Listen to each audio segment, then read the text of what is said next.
live on the YouTubes as well. Look at Okay. that. So perhaps, Double live. those of you, yeah, double live. We're live on Facebook, live on YouTube, and perhaps you were wondering what happened to John and Denison. Are they going live this week? Did the band break up? Right? Are they even friends anymore? All of your questions are answered right here. We were just swamped with stuff. Yeah, exactly. Um, and yeah, so no, things are going just fine. Like I said, we were just very busy. Um, and yeah, glad to be here on a Sunday evening doing a little live stream. Be another little shorter one, perhaps. Although, I don't know if we can even say these are shorter anymore because these are just kind of the standard length of our episodes now. Yeah, yeah, pretty much so. But yeah, so we're excited to jump into a topic that, uh, you know, as we've said before, we want to know your topics and what have you talking all week. Hmm. What's been trending in your world. For us, we've had a couple things, and I think we're gonna maybe touch on one at a later date. But let us know what's been trending in your world in the comments, or Hmm. in a direct message, or email us at theketchupcast@gmail.com. Give that to him one more time, man. It's theketchupcast@gmail.com. That's right. That's right. Just don't, in case you forgot. Um, and let us know again. It can be any topic. It can literally be whatever has been on your mind, and we've proven that so far this year with this new season of the podcast. So there's nothing that we won't touch on. Hmm. Just as there wasn't before. But what makes it cool and unique for us is being able to discuss with you and catch up with you in that unique way. But this week we're going to do one of our own topics. We both are car focused this week for different reasons. Um, and so we want to talk about a few things. First of all, Denison took a road trip and did so in a Tesla, which is kind of this continuation of what really has become a series on this podcast for the past, Yeah. years, you know, Yeah. um, that started with the skepticism of owning an electric vehicle and Hmm. has now developed into, what will become the necessity of owning an electric vehicle someday. Um, but also, Denison, I believe the last time we spoke about this was, I want to save some of this for the recording too, but, uh, we were talking about would it be viable for road trips um, what's the comfort level with that, I guess. Yeah, exactly. So yeah, I mean, so sharing your experience with that, I think will be cool. Um, I know I'm looking for a a car that fits a very specific circumstance, which I'll be sure to explain. It's not a replacement; it'd be an addition, and and so looking for that. But it's really shown how tough it is to find good, affordable vehicles, and um, and that really feeds into something else we're going to talk about, which is kind of the crash of the used car market, which is something you were mentioning. Hmm. Um, and then what you said you were looking for a project car as well, right? Yeah, yeah, of course. Yeah, I'm looking for a project car, just something to kind of tinker around with, right? Sure. It's kind of been one for the longest times, and I know we've talked about it. Maybe not even on the podcast, um, but just normal time. Normally, we just have always wanted to do something like that. Always kind of have a project car. Yeah. Um, enjoyed modifying, every car that I've had.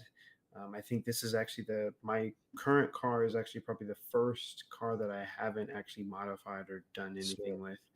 Yeah. And so, project car is kind of one of those things that's a big thing that I've wanted to jump into to really modify and stuff like that. We can go into a Nice. little bit more in depth when we talk about it for our Yeah. listeners. Well, that is something that I think way back, and you and I actually talked about trying to go in with my brother on like a car that we could all share. You remember that? Mm-hmm. Uh, Mm-hmm. we just drive it to and from because I was still living in Texas at the time, and somehow we were going to share that between Texas and Kansas. I don't know how we were. Yeah, it was interesting. I don't know how we were planning on doing that, um, but yeah, so it's definitely been something that we've talked about for a while, and kind of similar to what I was thinking of with my needs as well. So we have a lot we want to talk about. It's definitely, like I said, a car crazy episode, but I'm going to go ahead and hit record, and we can do a little intro here. We are recording Hmm. for the audio folks, which shout out to the audio people, man. We have to. You Yeah. guys are still standing strong, or they are still standing strong. They won't hear this part. um, but they really are, man. They're consistent, and Yeah, and very definitely, loyal. yeah, we definitely appreciate them. And so uh, we just want to build that engagement and that interaction with all of you, and have a two-way conversation here, which has been the goal ever since we started this. It really has. And so we just want to Hmm. continue to build that. So, um, yeah, I'll get into the couple of reasons why here shortly, but let's go ahead and slap right into it.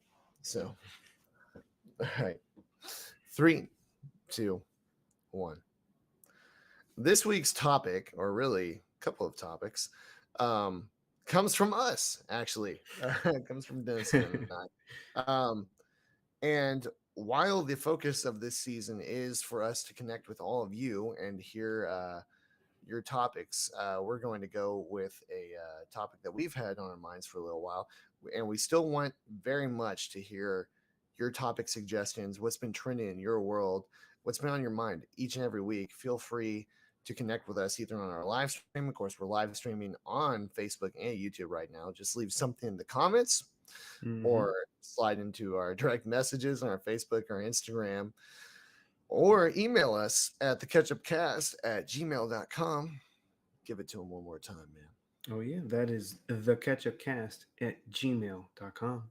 Yep, that's right. So we want very much to connect with all of you and understand and discuss what's been training your world, have that two-way conversation. So please continue to do that, and it'll be featured in an upcoming episode. So this week, what we're going to talk about is a lot of car stuff. So Yeah. quick hits off the top. Denison took a road trip in a Tesla, right? Um, and this is kind of a continuation of what we've been talking about really for a couple of years on this podcast of our skepticism of owning an electric vehicle. And the last thing we left off on was what would it be like to take a road trip in something like this, Hmm. Um, and I think the next level after that would be going off the grid with an electric vehicle, right? Yeah. Um, but yeah, so you did not go off the grid, but you did take a road trip, and we're gonna chat about that. Want to hear about that? I'm looking for a new vehicle, an additional vehicle. I have some needs that I want to be met for transporting music gear, to and from gigs, inconspicuously, yet securely. Hmm. Um, and so I'm looking for something along those lines. And you're looking for a project car. However, one thing we learned through this process, and we have already known about from a high level, but we're learning more and more, is how difficult that is to find a good, affordable, or not even affordable, but a reasonably priced car, right? Yep. Used Exactly. car, which really touches on the crash of the used car market, right? Hmm. Yeah. Which where are we looking at on that? Yeah. So currently, there's been a couple of economists, or I don't know, just automotive dealers who have been saying that they uh, feel as though we're already kind of seeing like a little bit of a car market crash. Mm, Where certain vehicles, I mean, we're already kind of seeing, we already kind of saw this already, mm, but with the gas prices and stuff like that. But the gas prices being the way that they are, certain vehicles have already kind of a lot of their value that was very much inflated at the very beginning are starting to tank. I wouldn't say tank, but they're starting to decrease at a rate that is much more unusual than it's been in this automotive market, but they're also seeing that that's kind of affecting everything else as well. So Okay, yeah, we can go in a little bit more in depth and kind of talk about that. But yeah, definitely. it's interesting. It's really really interesting. There is a lot, and eventually I think people felt like, hey, they could ride out this storm of higher car prices, things like that. But it's continued, and it's continued for a while. And so eventually, you're going to have to figure out a workaround, figure out something else. I hear people talking about all the time, even with new cars, of course. A friend of mine actually just kind of spontaneously bought a new car, and it was supposed to be delivered. So it must have been through, Carvana or something like that. Hmm. Uh, it was supposed to be delivered Tuesday of last week and then Wednesday, and then they delayed it to today. Those are just, higher level issues, right? Yeah. Um, but yeah, even just getting your hands on a car, even if you find one you can afford, is proven to be difficult. So, um, yeah, definitely a lot of issues there, and it's impacting our search too. So we kind of want to talk about it from our personal perspective. So I say that we go ahead and get right into it. And by the way, if you're wondering why I sound like, I don't know, uh, Big Bird post puberty, you know, Hmm. yeah, the reason is allergies. That would actually be Hmm. why. Um, I sang for 3 hours, 3 days in a row, and outside all three times too. So yeah, my voice is kind of gone right now. Hmm. So that would be why. But all right, let's go ahead and do our intro. We got people chiming in on the live stream, so let's go ahead and get into it. Yeah. 3, 2, 1. What's going on, everybody? I'm John, And I'm Dennison. and this is the catch up. Okay, Oh, here we go. Oh man. 3, 2, 1. All right, before we jump into our topics, of course, we already discussed how we want to hear what's trending in your world each and every week. We can get that featured on our episode and discuss what has you talking. But if you want to support us beyond that, leave a rating and review wherever you're listening, wherever you're watching. Leave a rating, leave your thoughts. It will help us continue to grow as a podcast. It would benefit us and allow us to learn what we're doing well and what we can continue to do better. That is the simplest way. The next way is to join us on the live stream and jump hmm. in on the comments, have a two-way conversation with us about whatever topic we're discussing. Um, and you can find that on Facebook. You can find that on YouTube. Just search our podcast title on either. Of course, if you're listening on the audio version, this is linked in the description of that episode. And if you are wanting to support us beyond that monetarily, right? Check out our website, nosignalrocks.com. There's a drop down menu for the Catch Up podcast, or you can just hit the link in the description of wherever you're watching right now. And you'll find all of our audio, all of our video, and all of our merch and apparel in one place. So, that will help us out financially as well. So, if you want to help us again beyond just supporting us um, socially, that's the best way to do it. So, Hmm. yeah, man. I was just speaking on the live stream about my allergy issues. I literally just got a notification from Windows saying pollen high. Not a surprise at all. Um, so yeah, we're dealing with some good times here, and it looks like it's going to continue. Actually, matter of fact, the other day when I looked on pollen.com, which is a website that quite honestly just makes you want to sneeze when you say it. Didn't even know that was a thing. Well, yeah, guys like me do. Guys like me, unfortunately, do. And the other day when I looked, it was top 5 um, worst allergies in the country, right? Hmm.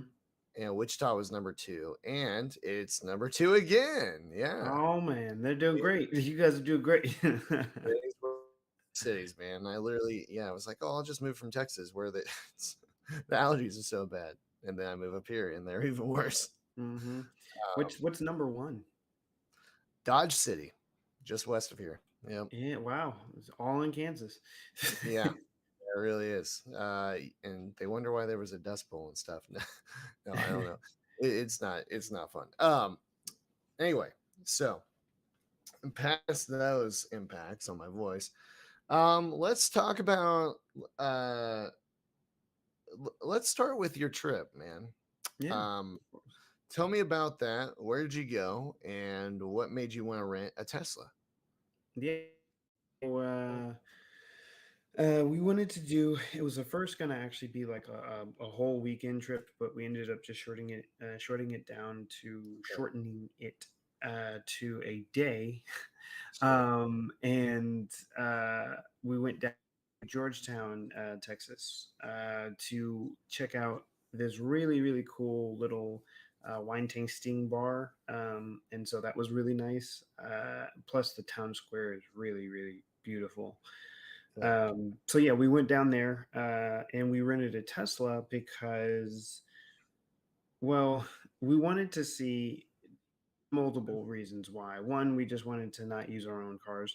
Two, we kind of wanted to see how it would be like to do like a road trip with a Tesla, sure. um, or really just an EV in general, Mhm. to kind of see how that would go and see how that would differ from like a gas powered car, as well as kind of seeing like the cost difference wise, to see how much of an offset there is. Is it cheaper? Is it more expensive? How much more expensive? All that other good stuff like that. So I will say that portion is probably far mostly was me just wanting to nerd out about that kind of stuff and just kind of see Sure. that You portion. have personal motivations to want to do something like that. 100%. Of course, of course. Yeah. But overall, it was an amazing trip. So, Good. pretty much we picked it up yesterday morning. Um, it was really pretty Tesla. It was black, and it had black wheels and it had black interior. It was all blacked out. It was awesome. Let me ask you this real quick. Hmm. Did you rent this through Turo? I did. I rented it through our good friend Turo. You know, if we were to be sponsored by any companies, it would actually first probably be Super Coffee, but second would be Turo. I know. We are giving them all the money. So, Yeah, I know. Yeah, we're giving them all the free publicity. If you guys don't know what Turo is, sorry, just want to interject this real quick. Turo is mhm. basically Airbnb, but for cars. And some idiots out there, thank God they're out there. Some buffoons put their cars up for you to rent them and drive them around, put mileage on them, and do the whole thing. And it's nuts. There is an insurance program through Liberty Mutual, Mm. Liberty Bibberty, and stupid commercial. But it's a whole thing. I mean, it's literally. I guess you know if you think about it, it is kind of just as crazy as Airbnb. People just let you stay in their house and whatnot. Yeah. But yeah, so you can rent anything. I mean, Yeah. literally anything. And I actually follow their Instagram page, which is amazing. It And is. absolutely, they show some beautiful cars on there, and people will straight up put either classic like a Porsche Speedster on there for you to Oh, rent wow. from the 50s, right? But then other people will buy brand new cars like the Audi new e-tron Quattro e-tron. Hmm. uh, I forget what it was fully called. Anyway, they'll buy them brand new and put them out there for you to rent.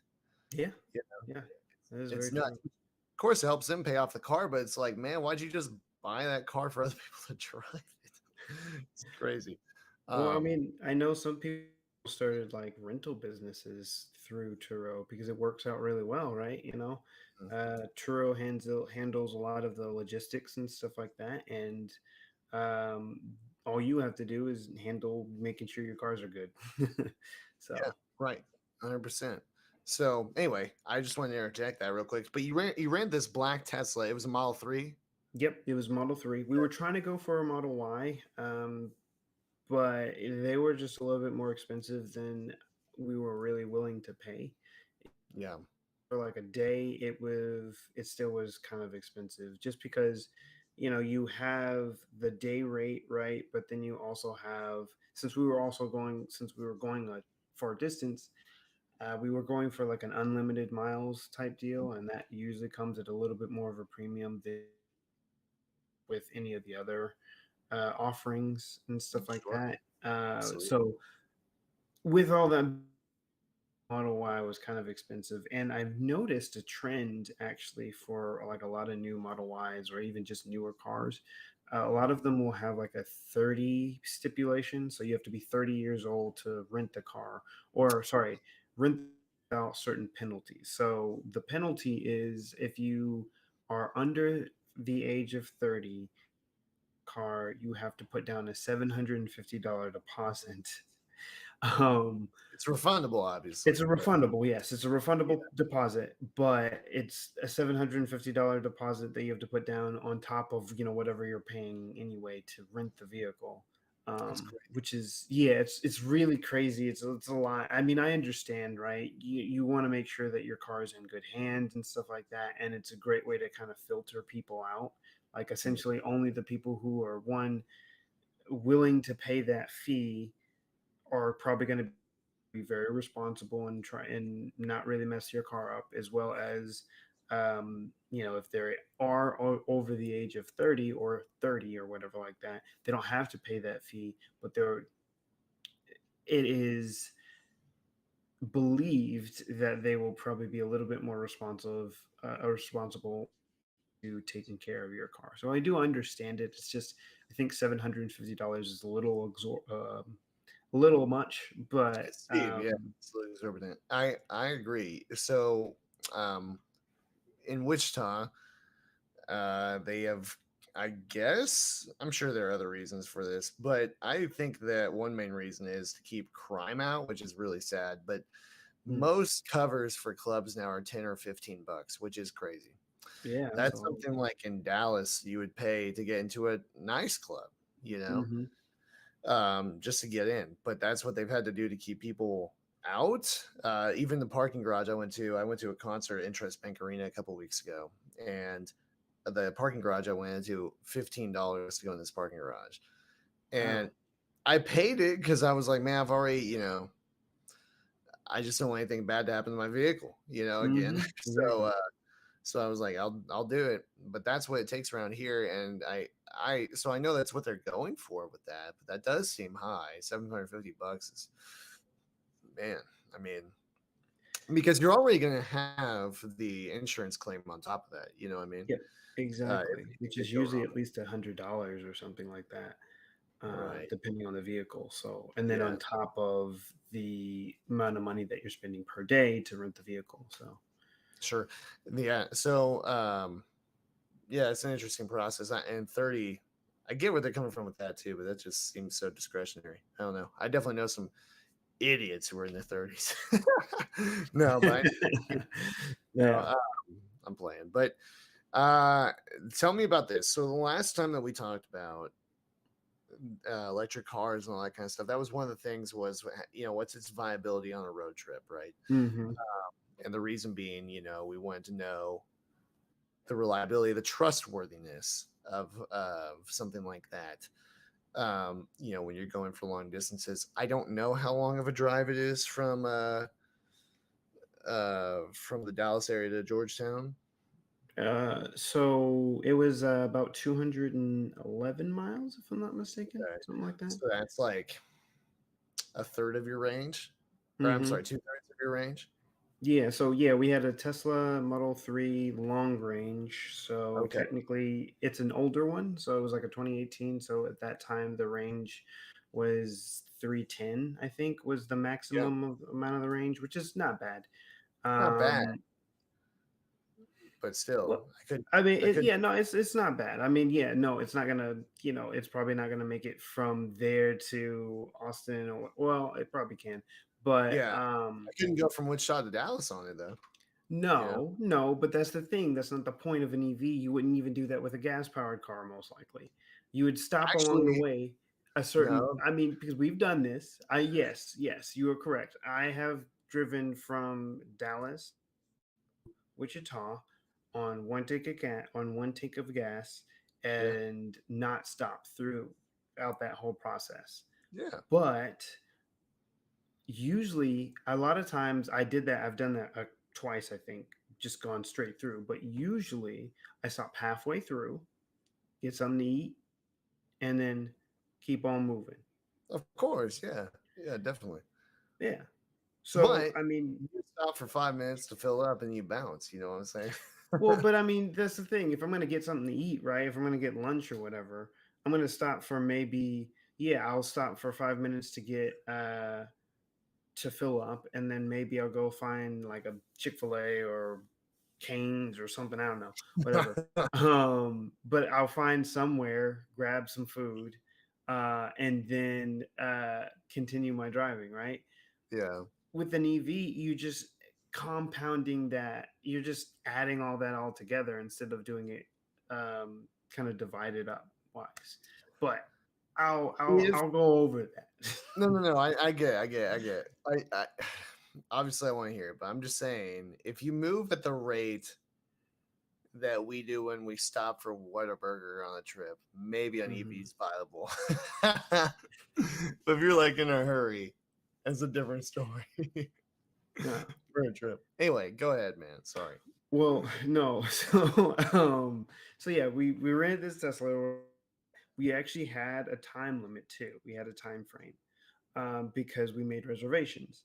Um, and so from where we were and what we got the battery at, battery was charged up to I think 90%, somewhere around there, 90-80% or whatever like that. So that was about 200, and I think we had about 258 miles of range. Oh wow. Um, so plenty enough to get there or whatever like that. Yeah. Um, but Tesla has a route planner, a route whatever to get to do charges and stuff like that. So yes, it was first going to have us at Italy, Texas, which is well before, I guess, like in some ways, I guess it's like a halfway point in some ways.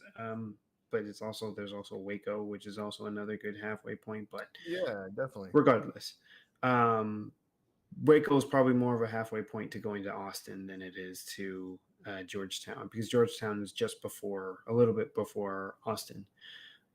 Anyway, um, so it Yeah. was going to have us first stop at Italy. We were going to stay there for like 10 minutes to charge. Mm, That's also another time that we could have gotten to get some food. And we would finish up charging and then we would go straight to our destination. mm. Um, so what we ended up doing is we started our trip or whatever we were going. It was great. And it was funny because it actually ended up changing. So it said, "Hey, you guys are doing really great. You're being really efficient or whatever like that. So instead of charging you up at Italy, Texas, we're going to move you over to charge at Waco, This is the because that's car the other." telling you this, right? Yeah, that's the car. Wow. That's really Yeah, cool. so So it it's plans out your trip for you, basically. exactly, it plans it out. It does it is it doesn't have you stop, charge up all the way.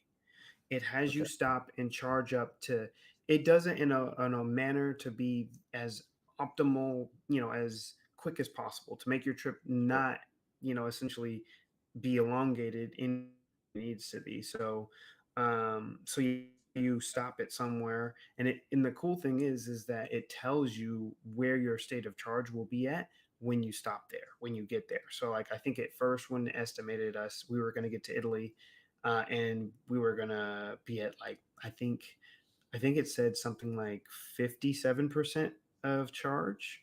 Yeah. um and then uh and then it ended up becoming, it changed and moved over to Waco, and we were going to get to Waco, I think, at like 47, uh 47 of charge or whatever like that, and then we'd stay at Waco for, I think it was just going to add on 15 minutes doing Okay. the 10 minutes at Italy, and then we would go straight to Georgetown.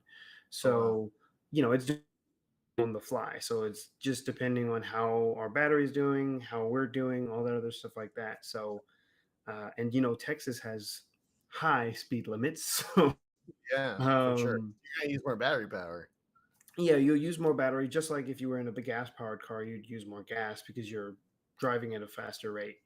Yeah, Um, but we were apparently being more efficient or whatever. But me and Christina decided that it was, well, we wanted to first see what each supercharger was like. Um, and so we ended up uh, just going ahead and stopping in Italy anyway.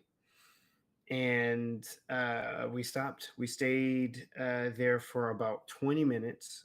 We actually did a full charge instead of just doing, and I mean full charge by going up to about 80%. We only up to about 80%. We didn't go any more, or we didn't go any more or any less, but we stayed there for about 20 minutes.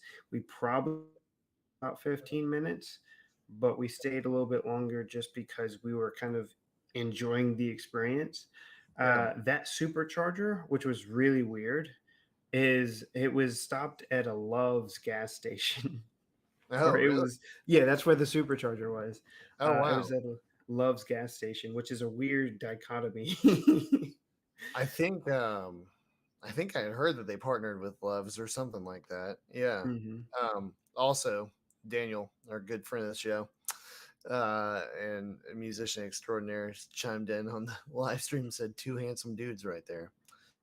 Man, that means a lot coming from one handsome dude right there. Thank you, Daniel. Yeah, man.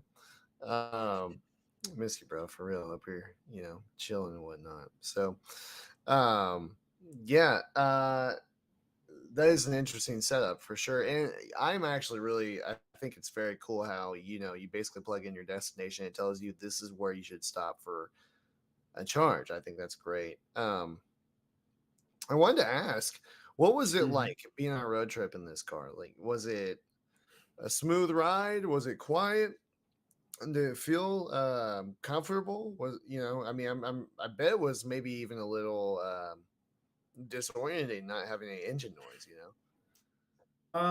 Yeah, so I would say it's weird because I felt like you traded noise for road and wind noise more. Not Right. saying that there I was getting any more wind noise or road noise than I would if I was on uh a normal if I was in like a gas powered car or whatever like that, but I think it was just more noticeable. Yeah. Um, so that was different. I will say the Tesla Model 3's seats were very comfy. It was really Yeah. nice. Yeah. They That's were really very comfy. And I've heard this before, but the ride, you only really noticed it on like just street roads or whatever like that, was okay. a little bit more bumpy than I bumpy, it's bouncy, I guess. Okay. Yeah. Bouncy than what I would be used to, I guess, in Sure. a gas powered car. And I've heard this before, the thing, um, since EVs are heavy, Yeah. it's just they all kind of have that same similar characteristic where things are just a little bit more bouncy just because of the amount of weight that you're carrying and where Interesting. they're positioned. Yeah. Okay. Um, my grandmother chimed in on the live stream as Yeah, well. She said we are interesting, which I am taking as a compliment on this one. exactly. I've been providing her with some live content all day. Actually, she tuned in on the worship service earlier today, which is cool. Oh man. Um, so yeah, miss you as well. And Daniel says, "Love y'all. We gotta catch up." Trademark, which we do. We need to get him back Hmm. on the show, man. We do. And have a convo. One of these type of convos with him. Uh, Hmm. but I think he has an interesting question for you. What's the top speed, if you're willing to share, that you hit in the Tesla? Now, I think it could be either this road trip or when you rented one the last time. Yeah. Oh, yeah. So funny, and I actually haven't gone that fast. I think the fastest I've gotten up to was like 90 miles an hour. 90. I mean, that's. Um, I mean, for if you're driving somebody else's car, that's pretty quick. You know. yeah, yeah, and I think that was only for like a second because I think the biggest thing about this is that you don't notice. That's the other thing. Yeah. You can get really up to speed very without actually even noticing because there is no engine noise, there is nothing, it's just wind noise, right? Sure. And so when you do a launch, it's so fast and it just keeps coming because normally you're just kind of waiting for gears, and on a normal gas powered car you're waiting like bam bam bam, you're going through the gears and you can tell Right. there's none of that. You're just going and going and going and going and going. I mean, it feels um almost like you're playing a video game, right? You don't actually exactly. have that feedback necessarily of it increasing speed, you know? Exactly, Yeah, exactly. I can see that. And with You the know, Model 3, you don't have your speed limit right in front of you. It's on the side. oh, wait, it's on that middle console area? Yep. That's really dumb. Why Yeah, did it's different. I Yeah. mean, don't you think that's like maybe the most important thing you need? Yeah. But it is one of those things that's weird. Um, it's uh, I don't know. It's Elon Musk's decision or whatever like that. Of Yeah, I think he believed that we would have autonomous vehicles sooner than later, and so uh, you wouldn't need you don't that info. need you don't need that info if it's driving itself. So 100%. Yeah. Daniel says no engine sound equals no true concept of speed. I mean, that definitely plays a major factor, and that's exactly what Denison was saying too. And he says, mhm. "Power to you, man. I kind of want a hot lap one myself." It would be. I don't know. That would be a total. Um, I've thought about that. Being the racing fan that I am, there's this one guy in Formula E that has gotten very good. He was former F1 driver. His name's Stoffel Van Dorn. Mhm. Uh, I think he's won the championship in Formula E a couple of times, and complete respect to those guys because you're again, you don't have any torque band. There's a thing when you're driving where I think everyone does it, regardless if they know it or not, regardless what car they're driving. There's a subconscious thing of when you're going too fast, when you're taking a corner too quickly, um, or when you're pushing your vehicle to the limits. That's just transferred by vibrations, noise, those type of things, whether you feel it in your seat or in your hands. And I really do believe, I mean, some people are more aware of it than others for sure, but everybody has that. And you don't have half of that with an electric vehicle. So it definitely is a kind of a retraining. I have a lot of It respect for the is. people who race in those all electric series because it's a totally different type of driving. Yeah, yeah.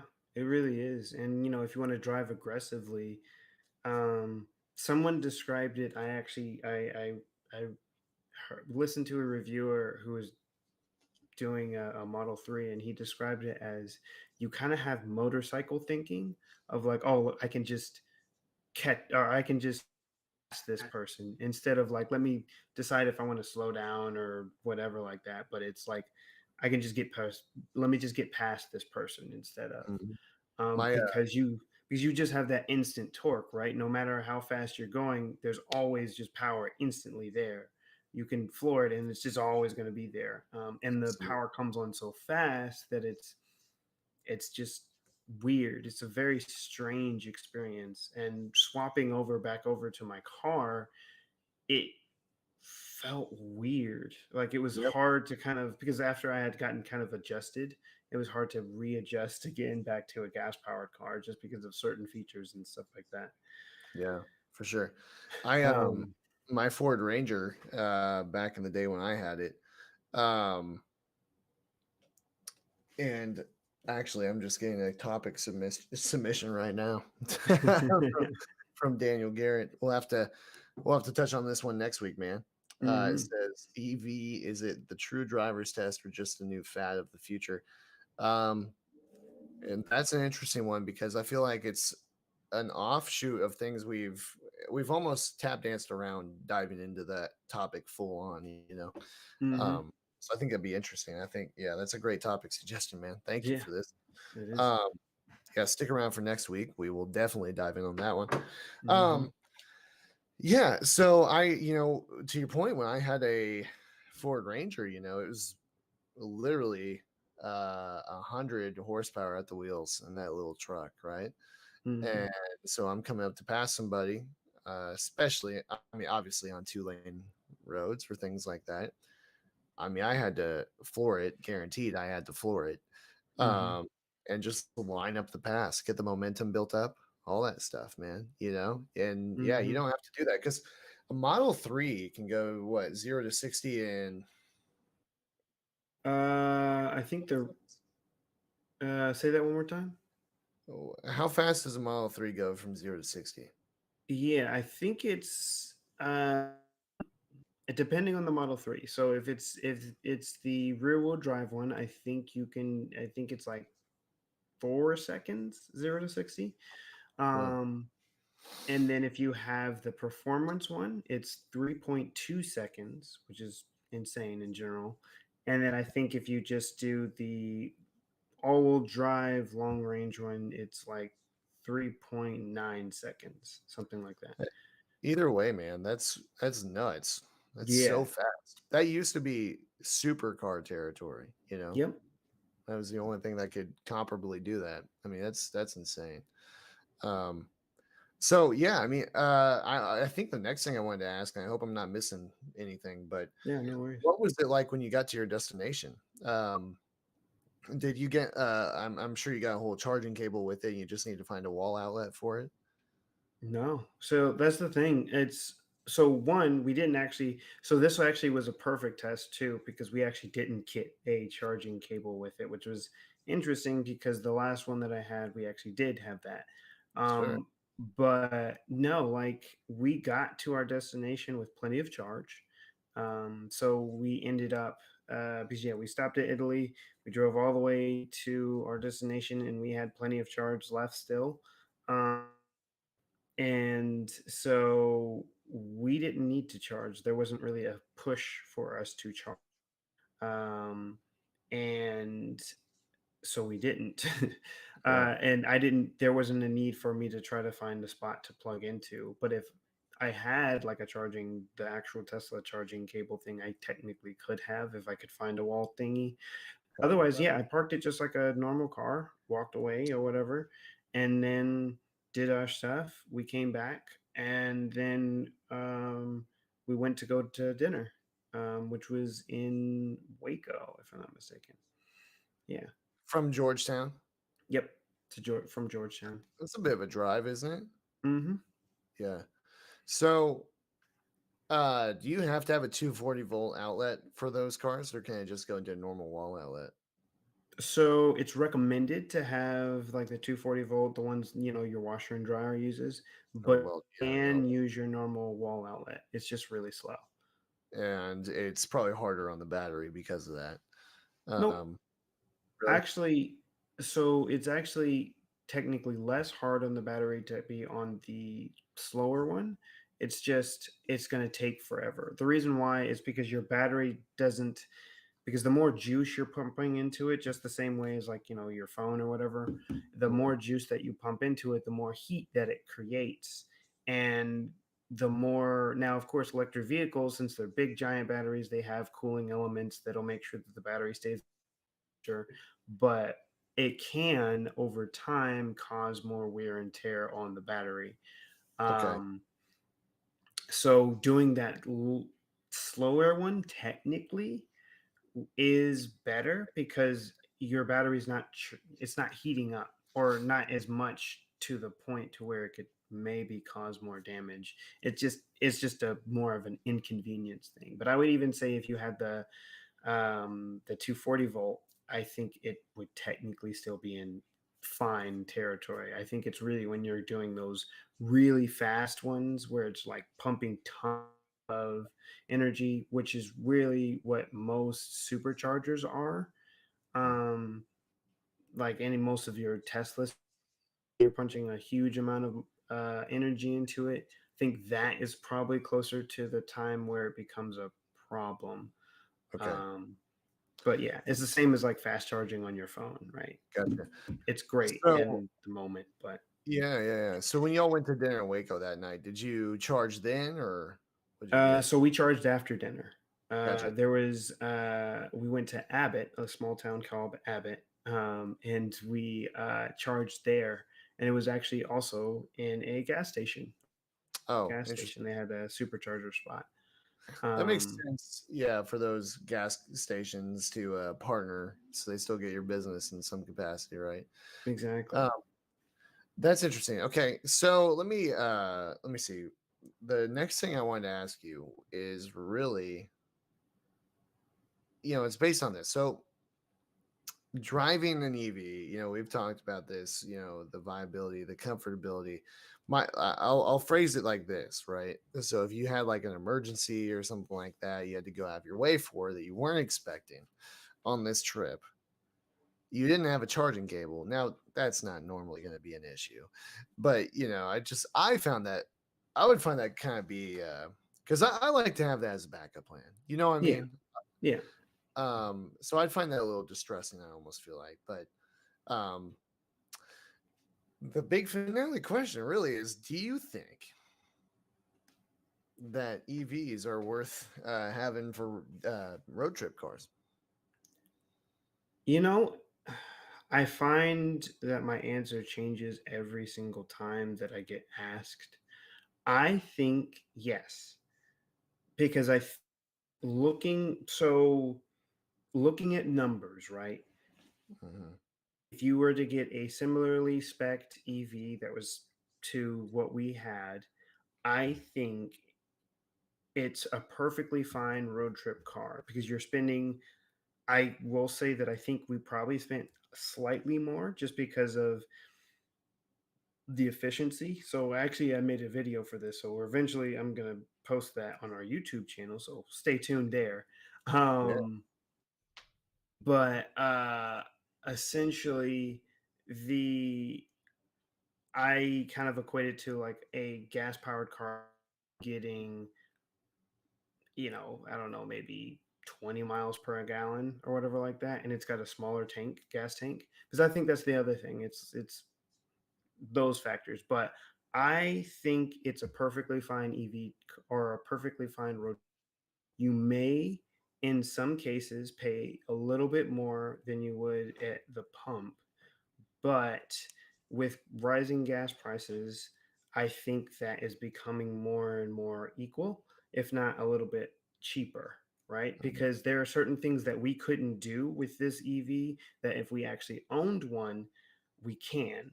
As okay, and what I mean by that is we would one for would be charged to 100%, and we would have charged that at home. sure, So that cost is a lot cheaper than doing like superchargers or whatever like that. And then we would probably go super far, um, and then we would probably go super far, and then we would our charging, and then our charging process would be a little bit different, and we would probably come out slightly cheaper. So sure. Um, okay, well that makes sense. I could see why that. I mean, obviously, right now too, where we're at with gas, that electric cars are always going to beat that out right now. You know what I mean? yes, So exactly. that's an added benefit. And I think you're kind of slowly helping me come around to the idea. But I do want to know what about it has you change your mind every time you answer that question. Um, so I don't think because I don't think it's the charging infrastructure changes and it better every single time. Like Mhm. there was never a point where I felt like, oh, at a charge and we won't have anywhere to charge. Yeah, Um, there were, knowing that we had a stop in that we could have stopped in Italy, right? We could stop in Italy. We could stop in Waco. We could stop in Abbott. We could stop in Round Rock. Um, a couple of others, and this is Texas, right? This is Texas, the land of the gas powered vehicle. Um, Sure. and there's these superchargers. Now, of course, this is with Teslas, right? How it would be for like CCS chargers, which is, for those of you who don't know, that is the standard for other EVs, and uh, which is the CCS connector or whatever like that. Mm.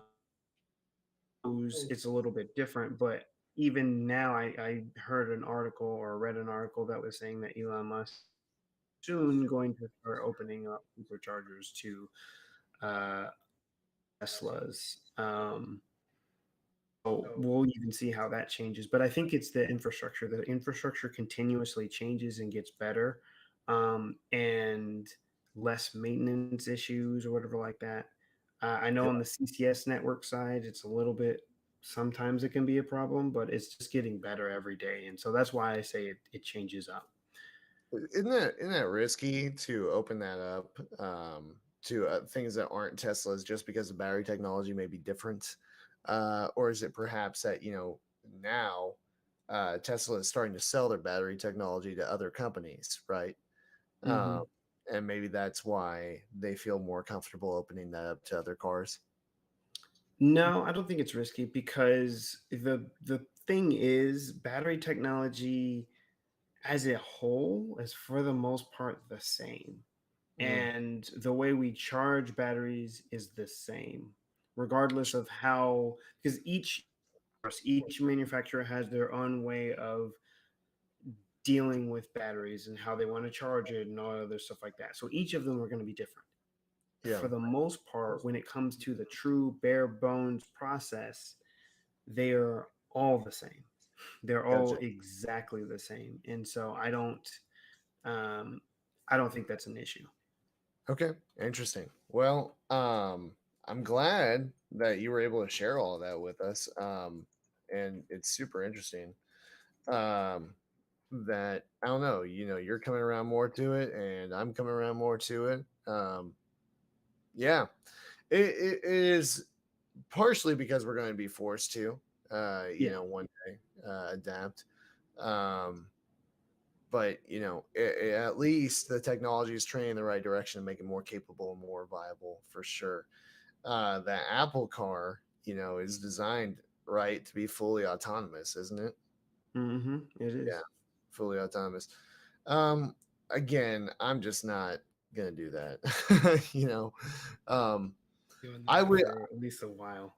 yeah. I mean, I think everybody would have to drive a fully autonomous car, Mm-hmm. before I feel comfortable with that, because you're just gonna have there's too many variables, right? There's too many variables, and if I don't even have a steering wheel to be able to take control of the car, yeah, that would be um, concerning to me. So anyway, Tina's jumping on the live stream saying hi to both of us. Hope you're Mm-hmm. doing well, Tina. Um, and definitely good to hear from you. So yeah, let's see. I think that was good to hear about. Thank you for sharing that with us for sure. Um, I know we're looking at different cars and to add to our collection, if you will, which we don't have a collection, but to add to what we have. Um, for me, I am looking for something really bland. um, Mm-hmm. Something that does not stretch out or stand out at all. I want something very non eye catching, but it needs to be able to haul all of my music gear and do it well, do it carefully, um, and protect it, right? And so what I'm looking at is Mm-hmm. something like a wagon. It could be anything like a Dodge Magnum. I even looked at a Chevy HHR for a little bit, and road I will be. And I think it'd be money well spent to have something like this that I could, again, tint the windows on, and just put all my music gear in there, and hopefully too. And I think with something like a Magnum or a longer wagon like that, put all of the music gear and be able to transport all of the band members in there, right? Let's say there are three guys in my band, and be able to do that. I don't. There's something about people who drive trucks and people's perception of people who drive trucks. And my truck isn't pin my ride by any stretch, but I've done some things to it. And I'll tell you what, man, already had something happen to it when it was parked and I was away from it once. But I remember one night I was leaving a place and I was just waiting on some people. And I was watching it from around the corner. I'm like 15 feet away from my pickup, and I see this guy go up, try to pee on the tire. I see another guy go up and look through my window. Um, I see another person stumbling, and they just happen to, of all the things that they missed, slam right into my truck that they stumbled into, right? Yeah. And I don't know what it is, but I think um, I don't know. I don't want to sound bad saying this, so I'll just leave it at there is a perception from people who don't have trucks of people who do, right? And for some reason, that Hmm. just brings out the worst in some people. And so also could use something that gets a little better gas mileage. And I want to have my truck for the next 10 years, Yeah. uh, Exactly. at least. And so, at the very least. And so, I want to not drive it everywhere, not take it to every single thing like that. And if I'm going to be just loading stuff in and out of it all the time, which is what a truck is for, but just in those situations, I think it'd be better to have something else. And so I'm looking at things like what I said, even maybe Volvo wagons, or uh, it could be like a Chevy Cruise wagon, just something like that. I could fold the rear seats down, throw stuff in, and not worry about it too much. But where I came across this is where I was looking at the HHRs, and I think the lowest model of an HHR you could get was the uh, LS. Yeah, the Yeah. LS model, and then was an LT, and then was an SS. The LS models, with say 70,000 miles on, let's call it that. Hmm. They would go for 10,000 to $12,000, and they're 14-year-old vehicles, 12 to 14-year-old vehicles. Which is Um, crazy. it's crazy because something like that would normally go for $6,000, $7,000. Um, my Ford Ranger uh, went for $4,000, and it had about 100,000 miles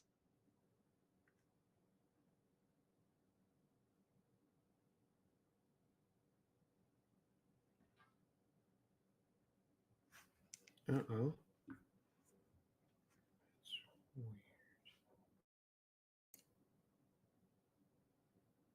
I lost John. Uh-oh. Give me 1 second. Let me see what's going on.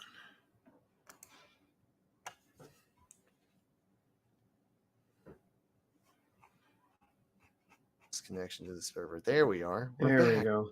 Yeah, I lost you there. Or maybe Yeah, you lost me, or I don't know. I don't know, man. I lost the whole thing. I'm thinking Yeah. this might have been my Wi-Fi causing the issues the whole time. Um, maybe a little reset on my end, but we'll pick it up. I'm marking that in my brain. 53 minutes in. So anyway, yeah. When my Ford Ranger, my '96 Ford Ranger, when I Yeah. got T-boned driving it, it was still going for $4,000, but that's a truck, and it had Yeah. low mileage on it for a truck. And so for a car, I mean, it was essentially a car with roughly the same mileage, to be going for three times that, with roughly the same, different age disparity for sure, but still, I mean, it yeah, it's definitely causing problems with the viability of me finding something that could work in that capacity. So uh, Hmm. I don't know. With that said, I know you're looking for a project car too. I want to hear what you're looking for, uh, and then just kind of talk about the used car market and how this is causing issues not just for us but across the board, right? Yeah, yeah. So, yeah, no, I'm looking for a project car because I think it would be kind of nice to have. As I talked about earlier, it's something that I've always wanted, and it's always been one of my dreams to. I guess the big thing about project cars that I like is I like tinkering with my cars. I like changing, modifying, or whatever like that. Mm, And there's a lot of pressure, I think, that you get when you are modifying your daily driver, right? Because I need yeah. to go to, like, if I need to go to work, I can't do that. I can't make these big changes to my car or whatever like that. Well, and you're like, if it goes wrong, then that's really gonna screw me over. Yeah. Exactly, exactly. I'll be down for a few days or whatever. But then having that project car, where you can still have it running, I don't know, 90, or I'll say even 80% of the time, but you Yeah. get that opportunity to be able to make those changes and make those upgraded and make those things without having to be like, oh gosh, I can't I need to get this finished is I need to go to work or whatever like that. When in truth, with the project car, you could wrap it up or whatever like that, and then say like, okay, we're good, we're fine. It's time to go. I can wrap it up and I can go about my day, and then get back to it. I get off or whatever.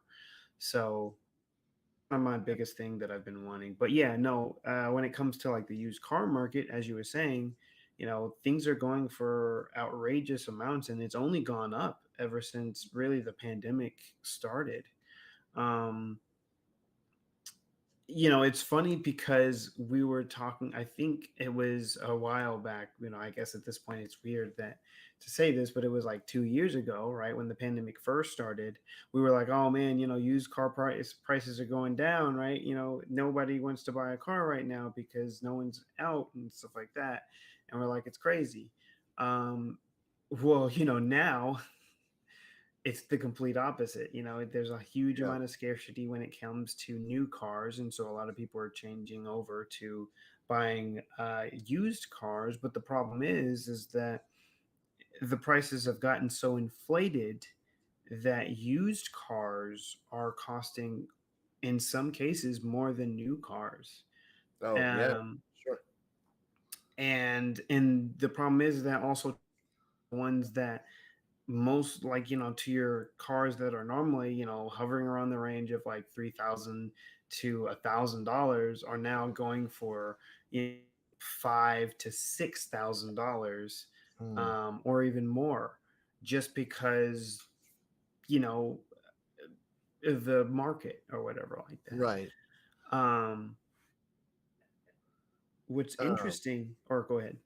well, so the no, actually, finish what you're gonna say. My question will follow what your thought was for sure. Okay. Well, I was Yeah. just going to say, like, what's interesting is that demand is starting to kind of slow down on used cars, at least. Okay. And that's kind of causing issues because a lot of these dealerships, um, and more so, I want to actually kind of bring light to some of these virtual dealerships like Carvana and Right. Vroom or whatever like that, and even CarMax to an extent, have been buying up a huge sums of used cars Mm, because they knew that they could sell it at at a high price, right? But the sure. demand is down and the interest rates have risen. That um, it's a lot less favorable for people to try and buy a car, Yeah, even a used car, right? for sure. Well, and so that was actually gonna feed my question. Who do you think's benefiting from all this? Because if I had to assume, It would be the mechanics, right? People are going to be less likely to say, "Hey, I'm just going to get a new car or a used car or whatever." They're just going to take it to the shop and get it fixed, right? Which those prices would be going up too because of demand, right? Yeah, yeah, no, I would probably say that's true. I mean, and we're already kind of having issues in general when it comes um to in, and so I would imagine that yeah, because people are holding on to their cars. I mean, I think there was a study done even last year that was saying that uh, on to their cars a lot longer than they ever have before, Yeah, just because of the way that the new car market is and the used car market. yeah. So So interesting. yeah, so how do we see a route out of this? I don't. That's So, every time I think about this, I think these prices are never going to come back down or normalize. hmm If they were to normalize, it would take probably 15 years for everything to balance out. You know. hmm so that's a good question. I kind of feel like it's already starting. I don't want to say normalize, but I think it's already starting to decline, especially with vehicles that aren't very fuel efficient. Because since gas prices have been so low, less fuel efficient vehicles have been able to flourish perfectly fine because people are able to absorb the cost because if you've got an H2 or whatever like that, that's getting like 2 miles to the gallon, or Right. I'll be a little bit more generous and say 8 miles. um, Yeah. but if you're getting 8 miles to the gallon, and but your gas prices are only like, I don't know, $2.25 or whatever like that. That's not bad. You can Yeah. absorb that. Um, Yeah. but Definitely. I feel like we're already starting to see that for less fuel efficient vehicles. So like your really thirsty vehicles, very powerful ones, big V8s or whatever like that. Mm, Um, their prices are going down. At least I should really say more in like used car side. I doubt for like new cars. But we're starting to see that, and that's just going to kind of slowly continue to trickle down throughout the rest of the automotive market. I think the only ones that will probably relatively stay stable is probably mm. the relatively new used EV market, just because those are going to become something that are just going to be in demand and probably stay in demand for a long time. But I've started to see, since inventories of used cars are kind of ballooning with these different dealerships, um, they are now they're getting close to a point where some of these cars are staying in their lots for too long, Oh, okay. and they have to sell them, right? So are they cutting incredible deals because of that then, or what? They have to cut deals. They Yeah. have to start to cut deals because it's the only way to get it off their lot. Because that's the other thing, right? If if you have multiple dealerships that are doing the exact same thing, buying these used cars because you know that you can sell them for these amounts, but then you find that no one is buying these cars. Normally, what happens is a dealer would put it up for auction. Another dealer will buy that car. They'll do whatever they want, and then they'll sell it, or they'll be able to sell it. But that's the thing; it's a thing from a dealer, because to go to these auctions, you have to be a dealer. Um, but if you, a dealer, aren't able to sell this, and you still got this huge inventory of used cars, and so you go ahead and sell this one because it hasn't been sold, or it's not selling, it's been on your lot for too long, it's wasting money. Sure. It is wasting money on your lot. Yeah. It's costing you more. You sell it, you put it up for auction, but then no one wants to buy it Mm, because they already have a huge inventory on their lot, so they don't want to take on another used car that probably isn't going to get sold. So what do? They take it off from auction. Or if they do sell it at auction, they're going to sell it at a loss, and then mm, that next dealership is just going to also sell it at a much lower price because they still need to get it out or whatever like that. And so the cycle kind of continues. And so that's, I think, what we're getting to. We may not see it consumer fully wise yet, but I think we're getting to the point of dealerships starting to feel it. And once the dealerships start to feel it, that's when we see openings or whatever like that. Gotcha. Hmm. But is that what's fueling the crash of the used car industry because of the cost is so high along with the demand so high that then they're just having to cut incredible deals and they're not making profits off of it? I think it's a multitude of factors, but I think that is one of them. I think the other factor is just economy is Right. more and more people are starting because I think the demand, I think that's the biggest thing. The demand for used cars are starting to slow down, but it's Sure. also a lot of things is starting to slow down because of the way that the market is going, right? The economy is starting to shrink a little bit. I don't know if I'm not going to be a full economist and say, yeah, it's truly shrinking, but I will say that people are probably being a little bit more concerned where they move their money to because of what's been happening, right? Like last week, we had a terrible week when it comes Mm, to the stock market. The Dow dropped multiple thousands of points. mm, Um, and it didn't really show many signs of recovery, as well as cryptocurrency also took a dive, which is another spot where a lot of people were putting their investments in and had been working out really well for years. And so with all of that, people just have less money to spend. yeah. And then you also have inflationary factors as well. Yeah. Um, so people pull their money back. And when they pull their money back, that means it's such a strange cycle, right? Because to make the economy grow, you need people to buy more things. Hmm. But when you buy more things, that also which will also increase the prices. Hmm. Um, It has to be a fine balance. exactly, Yeah. exactly. Because yeah, it's too high, then the price, then people pull back, and then your demand dies.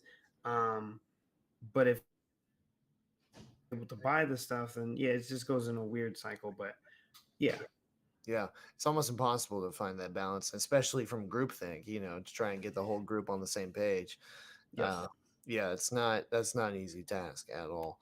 Um, but yeah, very fascinating for sure. And I feel like the car market itself, there will be more people to people transactions. I think there'll be a lot more rentals. I think people will be forced to hang on to their current vehicles longer, and maybe more leasing as well. I think leasing might mm, take up in popularity. If you cut a I deal could on a see that. lease, yeah, I mean, you cut a deal on a lease. People are so used to subscriptions now with literally everything that's consumable. Um, I bet leasing would pick up or is picking up because you can then give that car back to the dealership, lease a new car, and they can sell that leased car for used. Yep, Make money off of it. There is literally the dumbest financial thing that you could do, right? yeah, No point do you ever own that car. You're just paying a monthly subscription for a car, basically. yep, Um, but yeah, I would bet that that would be something that dealers would push more to kind of circumvent the supply shortage and these higher prices. That I feel like that would make sense, don't you? yeah. No, I think so too. I think Yeah. you're completely correct on that. Yeah, yeah. It's interesting because they gotta make money somehow, and people are gonna need cars. No matter what you see, you see people younger than us are driving less, but those are oftentimes from big cities. I'm talking like top 10 markets in America type of thing, Yeah, and there's a lot of public transit. Not suggesting that a lot of people take that, but there is an option. You have a bunch of Uber and Lyft and ride sharing things like that, right? yep, And that really is the main thing. But I think for the majority of America, I mean, we still rank top in car culture in the world, Yeah. right? So, um, it's an important thing that can't just go by the wayside. I think it's one of the biggest things impacting our economy right now, you know. Hmm. And yeah, I don't know. I don't know. It's an interesting time for it all, especially because you have people that are coming out with new vehicles. You know, Ford's going to have an all new electric lineup, and at a time where the demand, uh, the supply chain is causing demand to overwhelm supply chain issues, Yep. and you know the prices are way too high, so people aren't wanting to buy. So yeah, it's an interesting thing to watch, both the new and used car market. But like I said, if I were to guess, I would think it's more person to person transactions and leasing. You know, so yeah. Well, I that's an think so interesting too. conversation, man. I'm glad we had it. What would you throw out there for your project car? Like, let's just say three options. What would be your project car? Okay. Okay. I will. Let's see. So I one of my project cars was a Toyota MR2. Of course. Awesome. Both either the 90s MR2, so that would be like a what 94 MR2, or a or even the early 2000s MR2, the MR, because that one was kind of an interesting one. Yeah. They look kind of weird, but they're still kind of cool. Um, so yeah, that's probably one of them. Let's see, another one would be a if I could find one, a Pontiac GTO. Um, Yeah. those would that would be an amazing car, but they're so hard to find. And We'd have to co-own that. They're yeah, hard man. to find in good condition and for a good price. They're Yes, not exactly. necessarily the hardest to find, but they're ratted out a lot of times. Unfortunately. Yes, Yeah. yes, exactly. Let's see, and then my option would, it's kind of funny, but I think my other option would be a I'd probably go back to my last car, which was but I would get the Type S version of it, so it'd be the Acura RSX, or even maybe the Integra, but the Acura RSX, Yes. Yeah. Type S. I think I would love to have that because there's just so many different potential variations on which way I could go on that. Absolutely. Um, but yeah, I Absolutely. think I think those would be super fun project cars that I would love to be able to kind of work on, try out. I really would like to go with something with rear wheel drive, Yeah. um, Yeah. because uh, I just want one. I just want a rear wheel drive car. It's such a fun thing. It's such a fun time. I've had essentially all front wheel drive cars for most of my life. So Yeah. yeah. Yeah. It's a totally different type of driving experience for sure. Hmm. And I obviously prefer the rear wheel drive, but that's because what that's what I'm used to. Um, it's interesting, I've had a lot of thought about that with my pickup, and certainly there are already things that have been done to it, and I don't want to take it too far. You can definitely overstep that with the truck, and it looks ridiculous. But it already has a black Chevy badge on the front, Hmm. and I've thought about doing.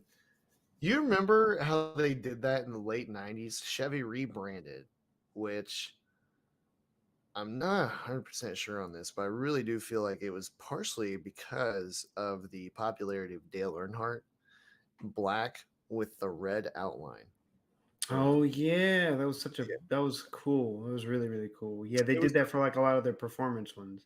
yeah, and I would love to have that as my Chevy emblem. And my Yeah. dad replaced the trailer hitch on old truck that we had. So in '93, a third brake light still wasn't mandatory, I believe. Mm-hmm. Um, and he replaced the trailer hitch on the outside with the third brake light, which was really cool. And then put the hitch on the inside of the, or, not trailer hitch, sorry, the tailgate handle, Yeah. um, and put it inside the tailgate, which was really cool. Um, but yeah, it's tough with trucks because you can definitely make them look a like everyone else has it, or b really stupid really quick, you know. Yeah. Um, but yeah, I'll give you three musician vehicles that I would consider right now. Yeah. Dodge Magnum for sure, Mm-hmm. absolutely would love to have one.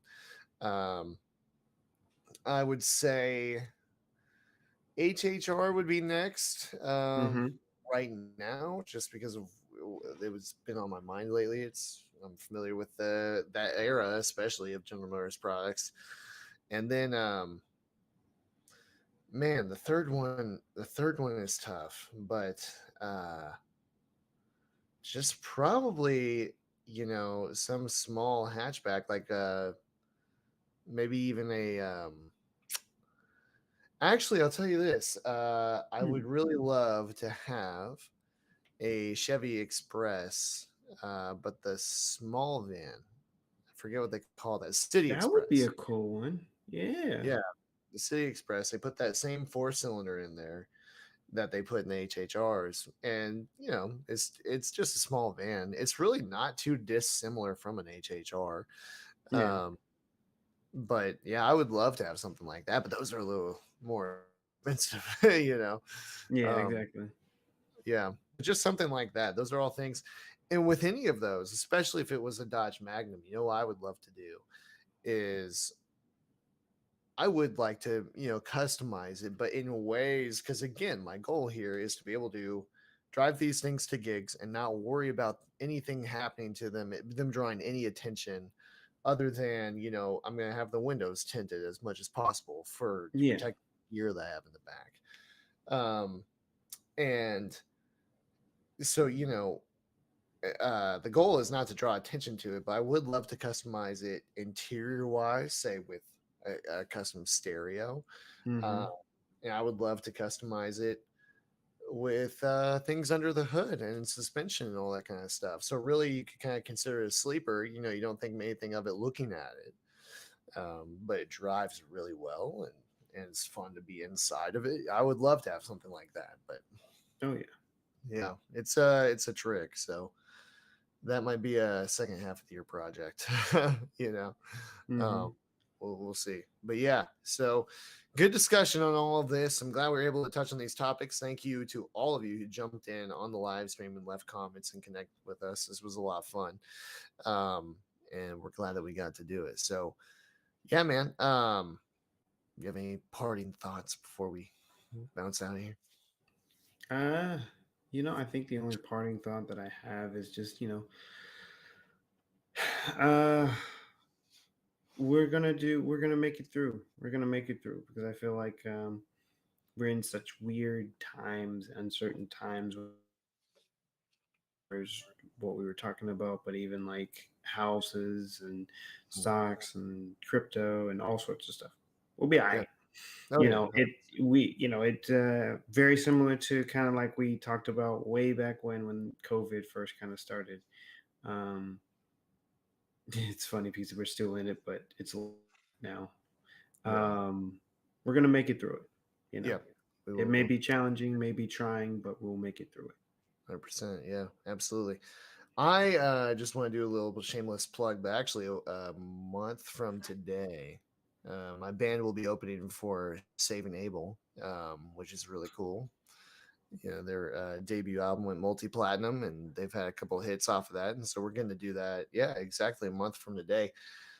And with that said, I would expect in 2 weeks some news about some music, which will be really cool. Some new music coming out. So, um, yeah, really excited for all of that. But it's gonna be a lot of fun. So, Hmm. looking forward to that. But we got a lot of great things on the horizon. Especially, we want you to. let us know what's been trending in your world, and we'll touch on that in an upcoming episode. And as happened in the middle of this episode, our good friend Daniel Garrett left us an awesome topic. So, Mm-hmm. um, yeah, we can't wait to jump into that next week. So be sure to subscribe if you like us, and ring the bell if you're over on YouTube. Uh, Exactly. yeah. So thank you guys so much for catching up with us. We'll catch up with you next week.